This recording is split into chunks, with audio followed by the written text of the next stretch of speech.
Hello guys, നമുക്കിന്നൊരു മീൻ കറി ഉണ്ടാക്കാം. Thiruvananthapuram style മീൻ കറിയാണ്. ആദ്യം നമുക്ക് മീൻ എടുത്ത് തണുപ്പ് മാറാൻ വയ്ക്കാം.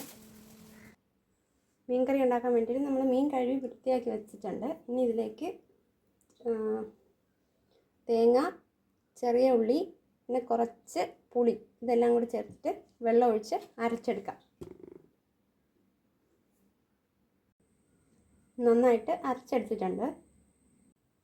കറി വയ്ക്കാനുള്ള മീൻ നമ്മളിവിടെ എടുത്ത് വെച്ചിട്ടുണ്ട്. ഇനി ഇതിലേക്ക് നമുക്ക് അരച്ച് വെച്ചിരിക്കുന്ന അരപ്പ് ചേർത്ത് കൊടുക്കാം. മീനിൻ്റെ അരപ്പും മീൻ വേകാൻ പാകത്തിനുള്ള വെള്ളവും നമ്മൾ ഒഴിച്ചു കൊടുത്തിട്ടുണ്ട്. പിന്നെ ഇത് ഒരു തിരുവനന്തപുരം സ്റ്റൈൽ മീൻ കറി ആയതുകൊണ്ട് തന്നെ നമുക്ക് കുറച്ച് എക്സ്ട്രാ സംഭവങ്ങൾ ചേർത്ത് കൊടുക്കാം. ആദ്യം കുറച്ച് മുരിങ്ങക്ക, ഇത് ഉണ്ടല്ലോ നമ്മളെ ഉടങ്കൊല്ലി മുളകാണ് കേട്ടോ. ഉടങ്കൊല്ലി മുളക് ചേർത്ത് കൊടുക്കുന്നുണ്ട്.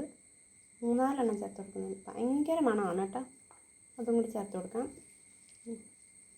3-4 എണ്ണം എടുത്ത് വെച്ചിട്ടുണ്ട്. അത് ചേർത്ത് കൊടുക്കാം. പിന്നെ നമ്മൾ നല്ല വലിപ്പത്തിൽ അരിഞ്ഞ കുറച്ച് മാങ്ങ ഇട്ട് കൊടുക്കുന്നുണ്ട് കേട്ടോ. അതും കൂടെ ഇട്ട് കൊടുക്കാം.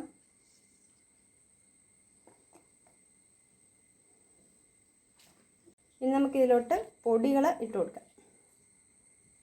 മുളക് പൊടി, മുളകും മല്ലിയും കൂടെ ചേർത്ത പൊടിയാണ് കേട്ടോ. അത് 2 സ്പൂൺ കൊടുക്കാം.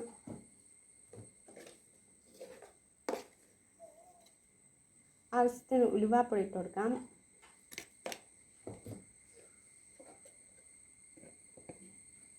ആവശ്യത്തിന് മഞ്ഞൾപ്പൊടി ഇട്ട് കൊടുക്കാം. ഇതെല്ലാം നമുക്ക് ഒന്ന് ഇളക്കി മിക്സാക്കി കൊടുക്കാം.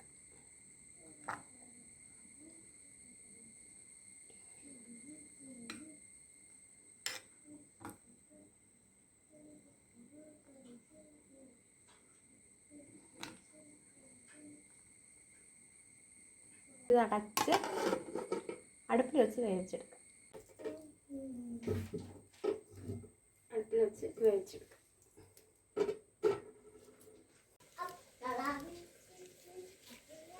നമ്മുടെ മീൻകറി നന്നായിട്ട് തിളച്ച് വറ്റി വന്നിട്ടുണ്ട്. കറിവേപ്പില കുറച്ച് വെളിച്ചെണ്ണ ഒഴിച്ച് കൊടുത്തിട്ടുണ്ടായിരുന്നു നേരത്തെ. നന്നായിട്ട് വറ്റി കുറുകി വന്നിട്ടുണ്ട്.